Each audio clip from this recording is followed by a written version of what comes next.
जय श्री राम भक्तों स्वागत है आपका हमारा चैनल देववाणी में। भक्तों, आपको हमारी कथाएं कैसी लगती हैं हमें कमेंट करके ज़रूर बताएं। भक्तों, हमारी कथाओं को लाइक अधिक से अधिक करें, इन्हें शेयर करें और हमारे चैनल को अधिक से अधिक सब्सक्राइब करें। भक्तों, आपसे एक गुजारिश है, हमें इंस्टाग्राम पर फॉलो करें जिसका लिंक डिस्क्रिप्शन में दिया गया है। तो चलिए शुरू करते हैं आज की कथा। जय श्री राम भक्तों, आज हम कथा श्रवण करेंगे ग्वाले पर राजकुमारी का मोहित होना। आइए कथा श्रवण करें। दोस्तों, आपके इस कथा के विषय में कोई सवाल या कोई सुझाव हो, हमें इंस्टाग्राम पर अपने विचार, अपने प्रश्न जरूर पूछें, हम उसका उत्तर अवश्य देंगे। आप अपने प्रश्न वहां पर छोड़ सकते हैं। इंस्टाग्राम का लिंक डिस्क्रिप्शन में दिया गया है, आप उसे क्लिक करें और वहां पर जाकर अपने सवाल छोड़ें। चलिए कथा की ओर चलते हैं। एक बार एक ग्वाला जो कि गायों को चराता था और नित्य दोपहर में अपने जानवरों को पीपल के पेड़ के नीचे विश्राम करने के लिए ले आया करता था। एक दिन पीपल का पेड़ ग्वाले से बोला, यदि तुम मेरी जड़ में प्रतिदिन दूध डालो तो मैं तुम्हें एक वरदान दूंगा। इसलिए वह ग्वाला उस समय से पीपल की जड़ में प्रत्येक दिन दूध डालने लगा। कुछ दिनों बाद उसने वहां धरती में एक छिद्र देखा। उसने सोचा कि पेड़ के जड़ के फैलने के कारण जमीन में दरार पड़ गई है, लेकिन सच्चाई यह थी कि वहां एक सांप था और वह दूध पीकर मोटा होते चला गया और वहां की भूमि में दरार पैदा करके एक दिन बाहर प्रकट हो गया। उसे देखकर ग्वाला भय से कांपने लगा और ग्वाले ने समझा कि सांप अब निश्चित ही उसे निगल जाएगा। परंतु सांप ने कहा, डरो मत, मैं नीचे की दुनिया में बंदी था और तुमने मुझ पर अनुग्रह करके मुझे यहाँ से स्वाधीन किया है। मेरी इच्छा है कि मैं तुम्हारे प्रति कृतज्ञता प्रकट करूं और तुमको तुम्हारे इच्छा अनुसार वरदान दूं। ग्वाले ने उत्तर दिया कि आपको ही यह चयन करना चाहिए कि वह उसे क्या देना चाहता है। तब सांप ने उसे अपने और समीप बुलाया और उसके लंबे लंबे बालों पर एक जोर की फूंक छोड़ी और अब उसके बाल सोने की तरह चमकने लगे। और सांप ने कहा, इस बाल के कारण उसे एक पत्नी प्राप्त होगी और ग्वाला अत्यंत शक्तिशाली हो जाएगा और तुम जो कुछ बोलोगे वह घटित हो जाएगा। ग्वाले ने पूछा, कैसी चीजें घटित होंगी? सांप ने उत्तर दिया, यदि तुम कहोगे कि अमुक व्यक्ति की मृत्यु हो जाएगी तो उसकी मृत्यु हो जाएगी, और यदि तुम कहोगे कि अमुक व्यक्ति जीवित हो जाए तो वह जीवित हो उठेगा।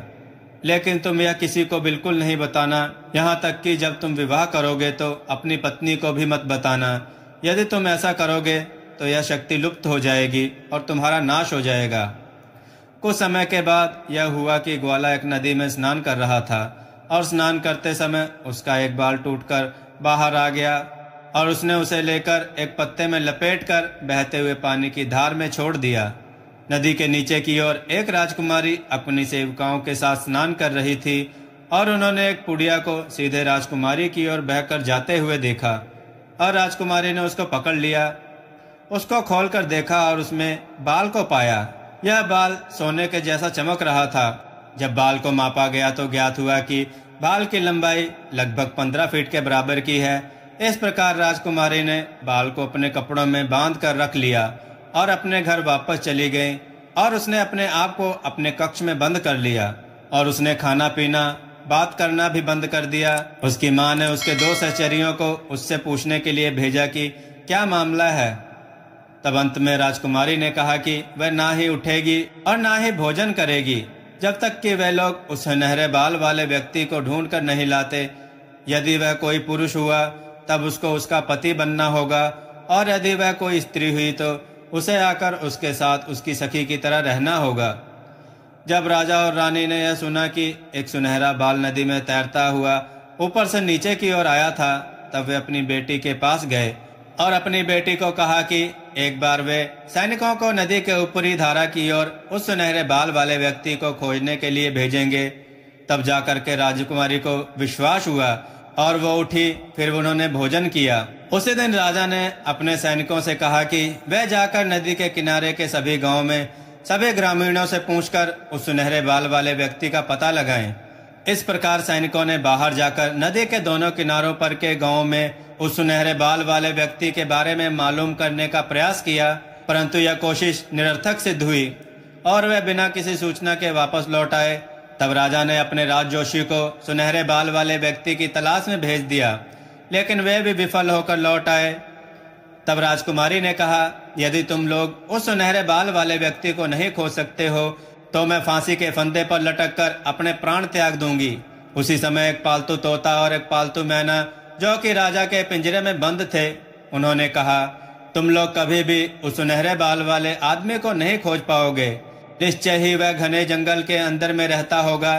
यदि वह गांव में रहता होता तो उन लोगों को मिल गया होता, परंतु हम लोग अकेले ही उसको खोज के निकाल लाएंगे। हमारे पिंजरे को खोल दो, हम लोग उसके खोज में जाएंगे। इस प्रकार राजा ने उनको पिंजरे से मुक्त करने का आदेश दिया और यात्रा के आरंभ करने से पहले उनको अच्छा भोजन दिया, क्योंकि वे लोग मनुष्यों की भांति अपना खाना पीना नहीं लेकर जा सकते थे।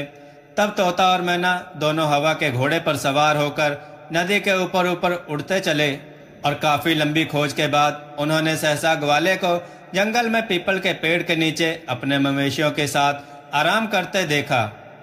इस प्रकार वे नीचे उतरकर पीपल के पेड़ पर बैठ गए और आपस में सलाह करने लगे कि कैसे ग्वाले को फुसलाकर यहाँ से ले जाया जाए। तोते ने कहा, उसे जानवरों के नजदीक जाने से डर लगता है और इसलिए तोते ने प्रस्ताव किया कि पेड़ के नीचे जहाँ ग्वाले की छड़ी और चादर के पास उसकी बांसुरी पड़ी हुई है, मैना नीचे उड़कर वहां जाए और वहां से ग्वाले की बांसुरी को उठा लाए। इस प्रकार मैना एक गाय से दूसरी गाय पर उड़ते हुए और अकस्मात लपक कर बांसुरी को पंजे में भरते हुए उसे अपने चोंच में उठाकर उड़ चली। जब ग्वाले ने यह देखा तो वह अपनी बांसुरी को वापस लेने के लिए मैना के पीछे भागा और मैना उसे लालच देती हुई एक के बाद दूसरे पेड़ पर फड़फड़ा कर जाकर बैठ जाती और ग्वाला उसका पीछा करता रहता। और जब मैना थक गई तब तोते ने मैना से बांसुरी ले ली और इस प्रकार दोनों ने ग्वाले को राजा के शहर में ले आए और वे दोनों उड़कर राजमहल में जा पहुंचे। ग्वाला भी पीछा करता हुआ वहां चला गया और वे दोनों उड़कर उस कक्ष में प्रवेश कर गए जिस कक्ष में राजकुमारी थी, और वहां उसने बांसुरी को राजकुमारी के हाथ में गिरा दिया। ग्वाला भी पीछा करता हुआ वहां कक्ष में चला गया और तब कक्ष का दरवाजा बंद हो गया। ग्वाले ने राजकुमारी से अपनी बांसुरी लौटाने को कहा। तब राजकुमारी ने कहा, यदि वह उससे विवाह करने का वचन देता है तो वह उसकी बांसुरी वापस करेगी, वरना नहीं। ग्वाला बोला, वह कैसे अचानक उससे विवाह कर सकता है जबकि वह उससे जानता भी नहीं है। लेकिन राजकुमारी ने कहा, हम लोग काफी लंबे समय से एक दूसरे को जानते हैं। तुमको याद है, एक दिन नदी में नहाते समय तुमने एक पत्ते में अपने बाल को बांधकर नदी के निचली धारा में बहने के लिए छोड़ दिया था। वही बाल हम लोगों का बिचौलिया बनकर हमारी जान पहचान करता रहता है। तब ग्वाले को याद आया कैसे सांप ने कहा था कि उसके बाल के कारण उसको पत्नी मिलेगी, और उसने राजकुमारी से पूछा, मुझे वह बाल दिखाओ जो तुम्हें मिला है। इस प्रकार राजकुमारी ने उस बाल को लाकर दिखाया जो कि बिल्कुल उसके बाल की तरह लंबा और चमकीला था। तब उसने कहा, हाँ, हम एक दूसरे के हैं। और तब राजकुमारी ने दरवाजा खोलने के लिए आवाज लगाई और ग्वाले को अपने माता पिता के पास ले गई।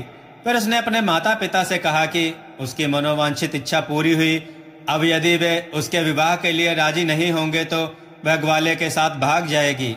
इस प्रकार विवाह का एक दिन निश्चित किया गया और निमंत्रण पत्र बांटे गए और यह विवाह संपन्न हुआ। ग्वाला शीघ्र ही अपनी दुल्हन के अनुराग में खो गया और अपनी गायों, जिसे कि उसने जंगल में बिना किसी की देखभाल में छोड़ आया था, उसे भूल गया। लेकिन कुछ समय के बाद उसे अपने जानवरों की याद आई और उसने अपने दुल्हन से कहा कि उसे अपने जानवरों के पास वापस जाना है। क्या वह वहां उसके साथ जाना चाहेगी या नहीं? राजकुमारी ने कहा वह अपने माता पिता से अनुमति लेकर उसके साथ जाएगी। तब राजा ने उन दोनों की विदाई की और अपने दामाद को ढेर सारा धन दिया। राजा ने अपने दामाद को राज्य का आधा हिस्सा भी दिया।